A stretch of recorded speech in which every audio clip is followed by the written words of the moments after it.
I go by Xray Girl.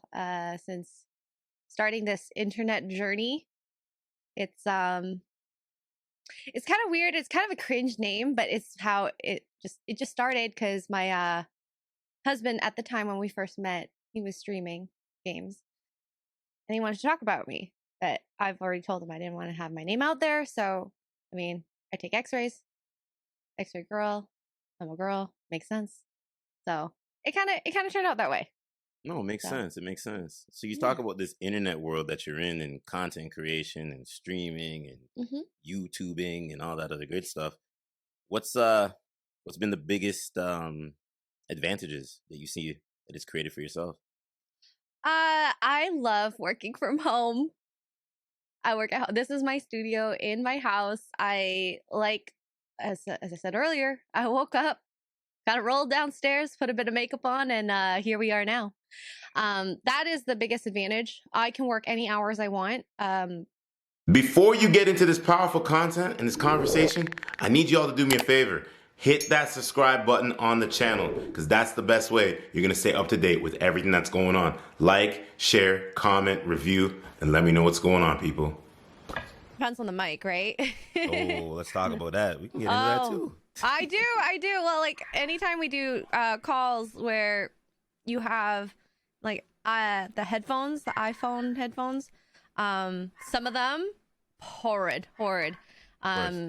You have to have, of course, like, you don't have to have a fancy mic like the Shure mics, but something that will at least give somewhat clean audio. Of course, for sure.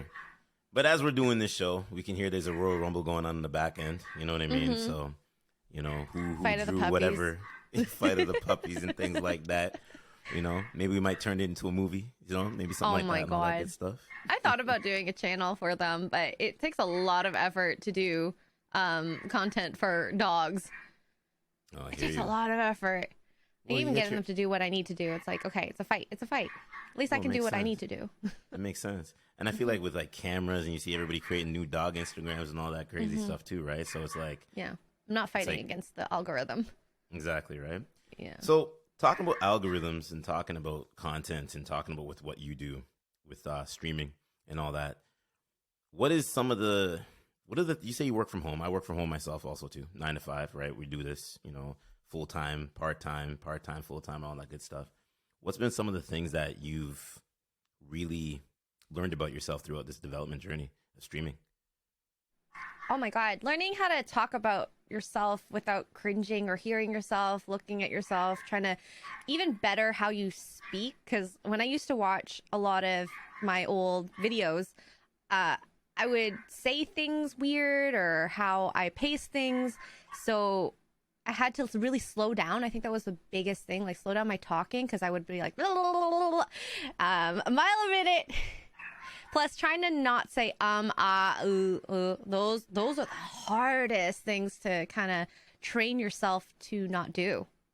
So I think that was reflecting. Reflecting is the hardest thing I think any human can do for themselves, because that's how you better yourself. You look at yourself, you see what you do, and then from there, okay, what do I need to do to better myself?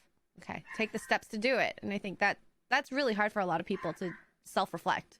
No, so true. And I think like in our AORs that we're in, me podcasting, you streaming, I think you ever get into chances where you listen to other people talk, like it could be social groups, friend groups, and you hear the ums and the ahs and the this and the that, and you're kind of like, I used to be that person, but now I just can spitball everything the way I need to spitball it, you know? It just takes practice, a lot of focused practice, and you eventually get there. You eventually get there, as long as you keep trying. And I always want to better myself, so. That makes sense. So what was the first video game you picked up? Ever in my life? Ever, of course. Oh my God. We're going back many years. It was probably, I definitely remember playing Mario Kart 64 on Nintendo 64. That was really fun. I have 2 brothers, a lot of male cousins, and we played that thing all the time. And eventually Final Fantasy, getting into those. And then I grew up and I stopped playing games once I got to university. So it kind of sucks. But it gave me time to focus on school. So that part's really good. Mm-hmm. But yeah, Makes sense. I didn't game for like 15 years. It You feels said you like did or you 10, didn't game for 15 years? 10 years? I think it's 10 years. I'll go with 10 years. Yeah, yeah. I had to Hmm. be a adult, a grown up. Yeah, but now you get paid for like gaming and having your own online, talk show, things like that. We were talking before we hit the record button. The Mhm. Simpcast, all that good Oh stuff there yeah. too. Oh yes. You know, Love Simpcast. I've tuned in. I've tuned into that program, and I believe it's flawlessly done. Right? There's a Oh my lot of gosh. things I gotta tell where Chrissy that. She's gonna no, love hear it. me out. Hear me out. From a guy's perspective, right? From somebody that's in the space of content creation and podcasting, I look at it and I say, is we need more women creating that type of content and those type of talking points. If it's from like dating, relationships, freedom of speech, heck, you know what I mean? Oh yeah. You know what I mean, and everything Yeah, that we're up I against there do. too, right? So, how did you yourself get involved with that in the Simcast and stuff like that? In Simcast, so when I dated my husband, back then we were just, girlfriend, boyfriend, I fell into Geeks and Gamers. He worked for Geeks and Gamers doing videos on video games. And Jeremy, CEO of Geeks and Gamers, he had me on Mario Kart a few times. They used to do it on Discord. We would play every Sunday, still going on to this day. And then he asked me to help out with a podcast they used to do, Geeks and Gamers Play. And he wanted just notes. Okay, from this and this time, we talked about Nintendo. And this time, so that they can cut the videos and make videos out of those videos. I did not just do that. I went, okay, from 4 minutes to 5:30, Jeremy fights with Mark, and from 5:30 to 8 minutes, they talked about the article, etc., etc. And that's like my university showing through. Eventually, he talked to Gary when he needed a new producer for Friday Night Heights. And then I started doing that. Eventually, Chrissy became a guest on Friday Night Heights, and she just never left. And then that's how I got into Simpcast. Eventually. It's a little long trail, but I'm really happy that happened. I freaking love Simpcast. No, Simcast is good. Simcast is the thing. I think the ceiling for that, there is no ceiling. You know what I mean? I think it could go wherever it wants to go, right? And I think with this, go ahead. Oh, I was about to say, and finding the right people to kind of lead that, because I'm sure there's a lot of other girl podcasts. I don't search for things. I have a lot of content to even just go through that is like my work myself. And I don't see a big group like that has been just like almost all girls, like 99% girls on the panel. So I like what Chrissy's done. No, for sure. And shout outs to her, shout outs to everybody that's involved. I think that when you look at something like that, it can go in so many different ways of bringing on could I even say special guests? I feel like you guys are all like, major in your AORs and things like that. You know what I mean? Everyone's special, so you know what I mean. I mean special, like special guests, all that good stuff. I'm not talking about that type of special. You know what I mean? No, I get it. I'm a regular guest, I guess, on that show. They have a lot of regulars, so. Oh, and I mean, sure. she knows a lot of different people. Don't we all?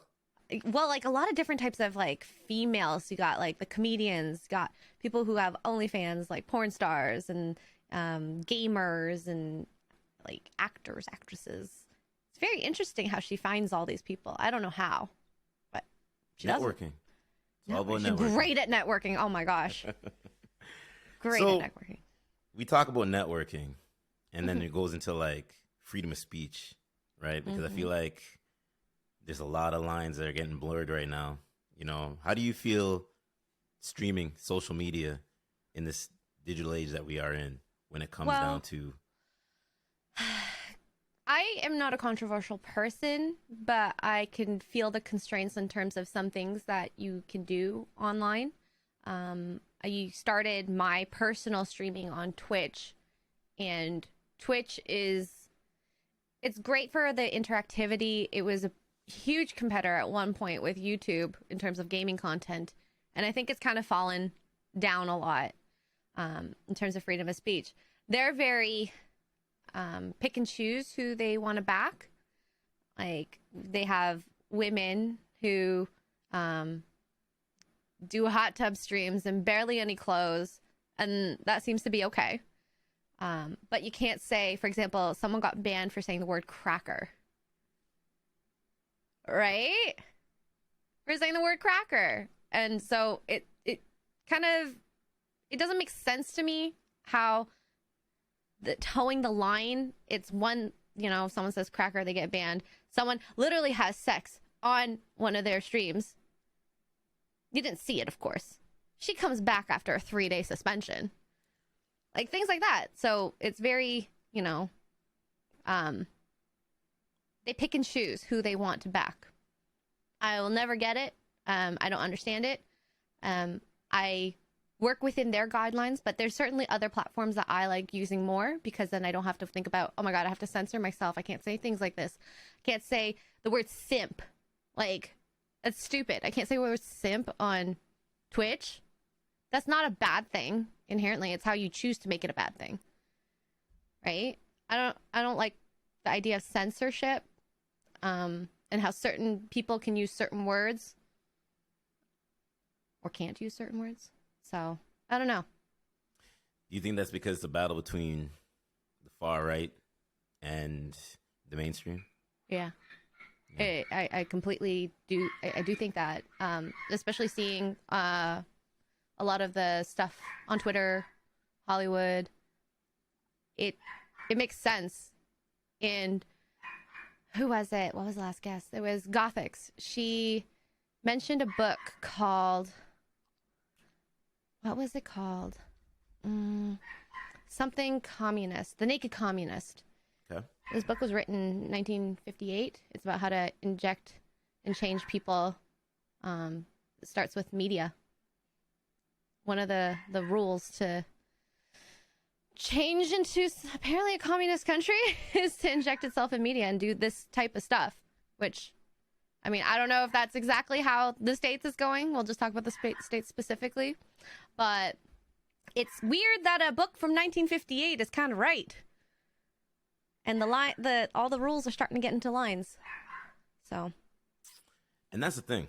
And I think that's where, I think as somebody that has a podcast and you see all the content creators that are out there, and there's a form of extreme, and then there's a form of talking points that allow us to be conscious with our thoughts, right? And I think the more extreme you are, the more eyes you're going to get, versus the more conscious you are.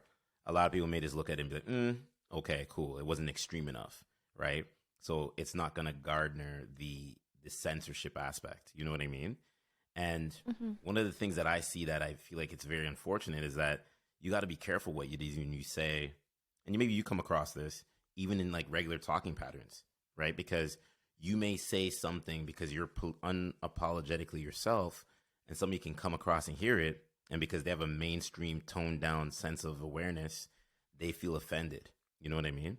And I think that's when you have the fixed mindset versus the growth mindset. You know what I mean? Yeah. And I mean, that word offended, a lot of people can start throwing that word around and, you know, doing something like, I had a conversation with someone where apparently burning sage is appropriating a certain culture. What? I think that's bullshit. That is BS. And then they're like, "Oh my God, I'm so sorry that I've done that." And I'm like, it's not like you're burning the sage in their house and telling them you need to do this. This is, you know, I like this place smelling like this. That's fine. I think that's great. But to have someone say that, like that's appropriating someone's culture, I don't know. And it's very one-sided too. You know, if you appropriate white culture, people are fine with it. But if you appropriate, you know, black culture, Asian culture, all that stuff, it's like wearing a kimono. If I go to Japan, am I appropriating Japanese culture because I want to wear a kimono? I think they're very beautiful pieces of clothing. I would want to do that there and like have a little Japanese tea party. I don't know what they do over there. I'd love to have a meal like how they would. Is that appropriating culture? I think it's just immersing yourself in the culture, learning about culture. you say something that actually stands out to me, and I think that's the mainstream borrows a lot of the different cultures that are out there, right? Like you just said it, they can borrow the Black culture, the Asian culture, the Native American culture, and it's like they twist and turn it how they want it and sift through their talking points and what they want to have conversations about. And then you have the far righters. I don't know if I'd call you mainstream or far right. I've seen, again, the Simpcast is kind of like, I feel like it teeters, it waves, right? You can't, it's like, we can't say what it is we want to say because of the fear of, right? And I would spin it back to you and say, as a content creator, as a female, do you look at that lens, or you have to be like very picky and choosy about what it is you say? Or do you just go straight for the jugular and just say, whatever happens, happens? I talk about what I want and what I'm an expert in. If I'm not an expert in it, I won't talk about it. And that's something that I think a lot of people don't do. So I'm probably very in the middle. I'm a moderate person. I'm not far anywhere. Never thought I would make my opinions known, but you learn and you put them out there as you want it. I don't feel like I have to censor myself in that type of thing, because if I don't know something, I'm not going to talk about it, because I'm not going to say things and regret them because I'm not educated. And I think that a lot of people will just assume things, see one thing and think that's what everyone thinks. So you pick and choose what you see, especially on Twitter. Oh my God, this person said this. They're an istophobe, all this. No, that's just one facet of their being. And that's a capture of 200 characters. That's not who they are as a global perspective, in my opinion. But then you get the really rotten people who say things like, you should, kill yourself and all that stuff. And because you said this, I'm like, well, let's just tone that down a little bit. I think that's where the block button comes into play, or you just re-troll them back, right? Oh, I mute. I don't even engage. Just mute. Yeah, I just mute because I don't want them to have the satisfaction of me blocking them either.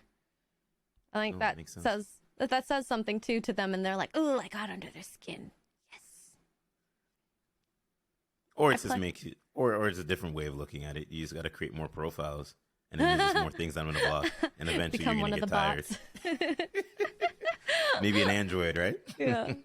It's funny. I used to want verification on Twitter, and now I really don't care. Well, you can pay the $8 for that. Elon. Well, I can't even do that right now if I wanted to. They're not offering that. Well, and those people who are verified, they can't change their name. I think it's so funny. It is. Some of the people that did parody accounts. We had a guest on last week on Friday Night Tights, and he put his account as Big Penis Parody, and he hasn't been able to change his name. So he's been Big Penis for like a couple Look weeks. like you got to send an email to the admin team and be like, yo, can you figure this out? What's up? I think he's tried. I don't know if it's clearly hasn't been successful. I think it actually still is. That name. So, Mario Kart. Yes. I see a lot of ladies like Mario Kart, right? Who's your character and why? Oh, I stopped playing it. Why I liked it. Cute, adorable, animated. I loved like the little drivers, how you can be different drivers in different size, weight categories with different cars and wheels, and it's just adorable. I think a lot of, like, if you look at like stuffed animal collection, it's all adorable stuff. It really caters to females and kids. Wow. Yet we play it every Sunday. Geeks and gamers. Of course, right? But I think what draws at least that crowd is the boys yelling at each other. Of course, it's competitive. Mm-hmm. You get all that testosterone. I think us as dudes, when it comes to gaming, it's the NBA 2Ks, the Maddens of the world. Oh my God. The Call of Duties of the world. Call of Duties. I just love when they play like kids games like Fortnite and they're getting as riled up as they do. Man, let's talk about it. I was sitting. It doesn't mind me saying this. One of my guys, he's big in the tech space. I was house sitting, right, on his anniversary for both of his kids. I was watching his son play Fortnite. and I'm watching this kid just on the controller, and he's 8 fucking years old, and he's washing everything moving, and I'm like, so this is what it feels like on the other end watching him play, and him just torching through everybody, and I'm like, so when I'm getting killed in Fortnite, this is what's happening? Kid. It's that kid. Crazy. It's a good thing. I don't know if you've ever let the audio on, if you've ever played Fortnite. Some of them kids, it's just as bad as Call of Duty. The expletives. Just as bad. And they cuss you out, and you're like, wait, what's this kid saying on the other end? end? Oh my God, those words. I'm like, where did you learn that from? They don't teach that to you in English class. School, the internet, guys. Okay. Snapchat and TikTok. Oh my God, I'm too old for that. I know, right? So we are coming to the end of the year, and I don't really know. I see you still doing a little bit of gaming here and there. I really wanted. I see. The funny thing is that the timing of doing this, I was like, I got to do some video game talking points, game of the year. Right? That's the big conversation. Oh. I personally think game of the year, personally, if I had to look and I'm going to think outside the box, I got to give it to Xray. And I know I might get trolled for saying this. Oh, I've not played it. It looks cute. Xray looks good, right? I haven't played it. I've seen little snapshots here and there. A lot of people are saying it's God of War. Some people are saying it's Elden Ring. What do you think? What do you think game of the year is? In your personal game life? Of the year. Ooh. I'd say game of the year, probably Elden Ring. I think that it's a weak story. You have to kind of find the story yourself, but the gameplay, the mechanics, the map, how they've done all the bosses.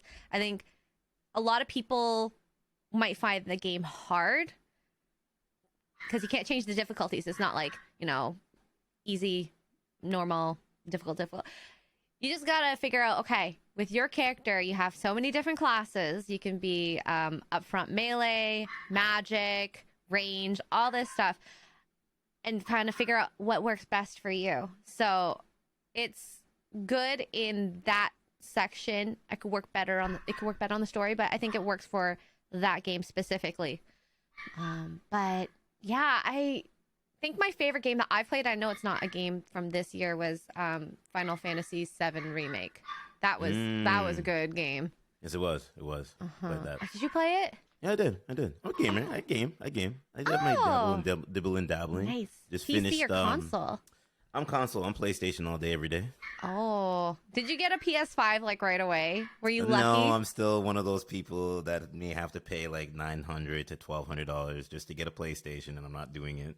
But there's some people in this world that owe me some favors, so I'm still waiting for my damn console. So make it happen. Oh my gosh. Okay. Maybe. Oh my God, the dogs are killing me. I know, it sounds like Royal Rumble over there, man. They're fighting. The one doesn't like to be near the other one sometimes when she's sleeping. So, we were talking about consoles. Yeah, might have done that by game console through someone else who was lucky enough. Oh yeah. But I had to.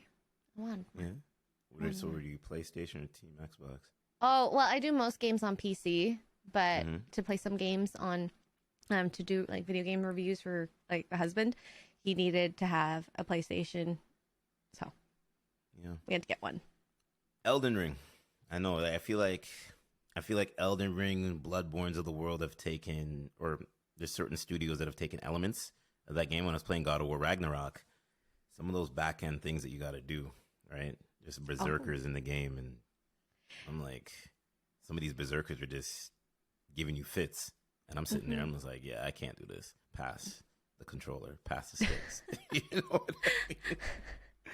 Because I'm just like, I can't do this. Like, I don't have time to be watching the hit patterns and like block and then strategically time, and then I mess up, and then the pattern changes, and then I got to change to the pattern, and the pattern's changing to me. No, I'm good. Yeah, there is one boss that I don't think I'll ever do. It was Millennia. Like very sexy looking woman with like barely any clothes on, but she has 2 levels. The first level seems fine, but the second level, like if she hits you, you're like almost a goner. That's what I'm saying. I said no. That's what I'm saying. I'm like, and Mark, he spent like hours, like 4+ hours trying to beat this boss. But he loves that. People like that sort of challenge. Of course. And Look, that's why they say you gotta what? You gotta play the side quests and level your character up, you gotta get the level weapons up. where they need to be. Mm-hmm. You know, I You guess gotta level up in video games, so we have to level up in life. You know, Exactly. You can't do this now. I might be able to do it later. no, for sure. Yeah. Before we get out of here, though, what are you looking for next year in the gaming world? What's that game that sticks out? There's Final Fantasy VII, I think Intergrade. So it's the sequel to the remake one that I was playing. Any other games that are next year? I feel like I have to Google that. No Hogwarts? Oh, I don't really like those games. No? Yeah. No, not a big fan. I mean, I have a Lego Hogwarts castle that I need to make. What's stopping you? Oh, right now I'm doing a puzzle. Okay. How many pieces? 1,500. It's been a few hours. Usually what I do is I'll like chat while I'm doing the puzzle. So I think it's like double the time probably. That would normally just be if I concentrated, didn't do anything but looked at the puzzle. And I'd say I'm just over 50% done. Okay. Yeah. But the Hogwarts castle will be next because that's on the table is the only place I can do it. Otherwise the dogs will steal the pieces and eat them. I don't think I wanted them to eat Lego pieces. Be a mess in itself, right? Yeah. I'm looking at all the games. Apparently there's a Final Fantasy 16 coming out next year. A lot of these titles I don't know. And there's a lot of remakes coming too. Dead Space. Pass. That looks interesting. Pass. I don't know any of these other games though. The day before, maybe? I don't know. I think there's a lot of gamers are talking about remakes coming out, right? So there's gonna be a lot of remakes on top of remakes. So it's gonna be a joy to be a Resident remake. Evil 4 Pass. remake. I'll pass. Already Heard played about it that. already. I haven't even played the original, so What is wrong with you? I didn't play for like 10 years. You know what? We're gonna throw out a tweet and we're gonna tell your fans to They know sign a me. petition. Sign a petition for you to play Resident Evil all the way straight through, beginning to end. Chronicle order, ladies and gentlemen. Oh my goodness. I think I did do Resident Evil, the first one on, was it PlayStation 1 or 2? Sounds about right. Yeah. Yeah. I got scared. I couldn't play it all when I was a kid. Then you can't play 7. Biohazard. That's a trip. I played 8. That's scary. 8's good. 8's good. It's good. It's not the scariest. Oh, the scariest game I played? Outlast. Okay. So, wow. This is impromptu. How is that game, actually? 'Cause I've been thinking about it. So, because you don't have a gun, there's something so comforting about having a gun in a video game that I can be like, I could just kill all these zombies. It's fine. But in Outlast, all you can do is run and hide. You got lockers. In both games?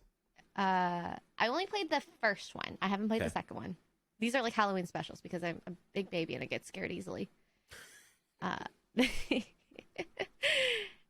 The game is really good, and they have a DLC that I haven't finished yet. So that'll be probably next year, next Halloween. It takes a lot of effort to be scared. And also make it entertaining when you're scared. Because you can be scared internally. It's not as fun when, once you get someone going, ah! Trust me. And I think, like, I have a couple of guys in my circle that are like, they can't do the games that are scary and things like that. And I'm like, listen, you're a full-grown man. Like, there's certain things, like, there's certain elements. Like, I love horror movies, right? I like psychological thrillers. But it's like, when it comes to games that are scary, I think the only game that I will not touch to this day will be the first Silent Hill. That's it. I don't play that. Really? I've been wanting to play that. Don't do it. Don't do it to yourself. Why? Is that scary? Yes. It's that scary. Oh Silent Hill is different, though. It's because what Silent Hill does, they found a way to just, like, camera angles. And when you play it and you kind of wrap around, it draws you in. And the games that have good storytelling and good dialogue, you get so sucked into what they're talking, and then boom, you're like, what the heck is this? What's going Now, on? would you recommend that I have never watched the Silent Hill movies. Would you recommend watching those beforehand? I think they're cheesy. Are they? They're cheesy. They're cheesy. It's like, I don't know. That's the reason why not everything should go to the big screen, right? Like The Last of Us, right? I know, like, I Don't don't get know. me started. Everyone is okay. Everyone in like the team is so excited. Like when The Last of Us comes out, I'm just gonna be making videos after videos on that stuff. Doesn't look Yeah. good. I don't think they got the right people to the mock-ups. I don't know. We'll see though. Maybe Yeah. we'll see. HBO Well, Max better deliver. They better. I'm interested to see how if they ever do a third Last of Us game, how that would go. I don't think they will. I don't think they should. Just a rumor. There was that little thing that they said. What was the character? Ellie and the other character. What was her name again? The I can't remember her name. Strong Girl. Strong Girl. Yeah, Strong Girl. The one that well, spoiler warning. The one that killed Joe. Golf. Offed him. Jesus Yeah. Murphy. Yeah. There was a little snapshot that came out on Twitter. I don't know if you saw it. And there is it's like a face to face off because, not to give any spoilers, that's not over yet. Oh, good, because I didn't think that I didn't play it, but I heard about it. I kind of gave you some spoilers then. Ew, sorry. No. I mean, we talked. So, Geeks and Gamers, during the whole Naughty Dog, when, spoilers were coming out, was striking a bunch of my friends' channels. And, they played the game so that they would know what they were going to talk about. And when I heard about the ending, I'm like, seriously? Spoiler alert, your father figure got killed by this person and you didn't do anything, you just let her go off? I'm sorry. No way. And there's an element where they flip it where, well, you know what? The game's been out, and if anybody hasn't played it, there's something wrong. But you fight against each other, right? You fight against each other, and that fight scene's kind of and then you fight again at the end, and it's kind of So I'm like, it's got to finish off. They got to finish it off. Like, I don't know if you're Team Ellie or if you're the Team Strong Girl, right? So don't come for me when I say Strong Girl and Xray Girl said Strong Girl. I just don't remember her name. You know what I mean? I don't remember her name either. I think that, you played the first game as Ellie and Joel, and those characters are what made the game. So if you have to play as someone else who especially hurt the characters that you love, I don't know. I wouldn't want to play it. Right? Thing, and for sure. I think kind of going back into like Hollywood actors, all those kind of big movies and shows, I kind of want characters who are just inherently evil and inherently good now. I don't need the heroic evil person or an evil good person. Like, I'm okay being with, this person's just the good hero. I don't need you to tell me that Cruella de Vil was also hurt by something, by dogs, probably. I don't know. Dalmatians, and that's why she wants to wear Dalmatian. I don't need her backstory. No. And that's the thing. I think here's the way I would say it, just to close out this segment, is that sometimes the villains are the good guys and the good guys are the villains. Just depending on which way you look at it, right?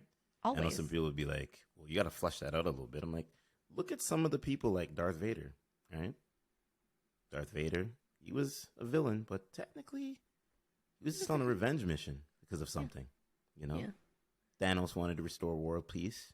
I understand there were some sacrifices that had to happen along the way, but sometimes the villains are actually the good guys, and the good guys are actually the bad guys. It's all perspective, I suppose. Absolutely. Two sides of an argument. I hear you. I don't want to get in them talking points because my thought process can be a little bit different. Before we end the show, I always like to give my guests this platform ability to where I ask a question where it goes, how do you become 1% better in everything it is that you're doing from the guest's point of view? Self-reflection. That's like kind of making it a full circle. Self-reflection. Look at what you do every day. Doesn't matter. What did you do yesterday that could have been better? How do you change it? What do you need to do? Try to change it. And then the next day, how did that go? did it go well? Did it didn't go well? Like, I think that's something that especially when I was in school, I laughed at this. We had interprofessionalism, and we had to do reflections all the time. When you do a test, how did the test go? What things you did good? What things you did bad? And then implement change. Thinking, oh, I'll never use this. I use it all the time now. I use it all the time. It's crazy how like you can build and even record these things. My one of my friends, he's a teacher. He goes to all these seminars, and every seminar, part of our portfolio that we do for being an X-ray tech, we have to do 25 hours of education and then kind of submit that to the college. So he actually has everything written on all the things that he's done, seminars, things he learned and how he's going to use it. And he goes back and looks at it every now and then and sees how his practice has changed. So I think I might do something like that. Maybe not as intense, but, actually record things. I used to write a diary when I was a kid. Reading that is so cringe when you were younger. But seeing how you've changed, I think that's a good thing. No, so absolutely. Self-reflection. Sure. Well, where can everybody check you out? Where can everybody see the Twitch, the YouTube, whatever platform you're on? Plug your passing projects and all that good stuff so everybody can check it out on this side. And I appreciate you in this conversation. Thank you. Thank you for having me on. This was really fun. You can find me at Xray Girl on most platforms: Twitch, YouTube, Rumble, Locals, Twitter, Instagram, some version of Xray Girl. I do have a link tree, so if you search that, you can find all the links. Yeah. And we'll definitely put that in the show notes for everybody. So you can just go, listening to the show, viewing the show, doing whatever. Hit that link tree. Support the content creators. Mm-hmm. Right? Yeah. On content. Like I say again, I appreciate you. Thank you. Thank you.